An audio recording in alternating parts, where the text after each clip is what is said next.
L'hôpital de Bergame est au cœur du drame qui se joue en Italie.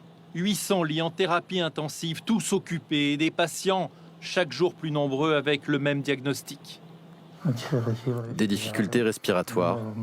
Ils m'ont hospitalisé. Double pneumonie, coronavirus. Un service débordé où l'on doit choisir quel patient a le plus de chances de survivre. Les personnes âgées, fragiles, sont mortes les premières. Le virus s'attaque maintenant à des cibles plus jeunes. Ce sont des patients qui sont tombés malades il y a 6 ou 7 jours. Étant plus jeunes, ils ont mieux résisté, mais après ça se complique. Et ils nous arrivent dans des conditions encore plus critiques. L'hôpital de Bergame est moderne, bien équipé, dans une ville prospère de 120 000 habitants. Les mesures de confinement général n'ont commencé qu'il y a 10 jours. Trop tard pour des centaines de personnes, dont les noms figurent désormais à la rubrique décès du journal local.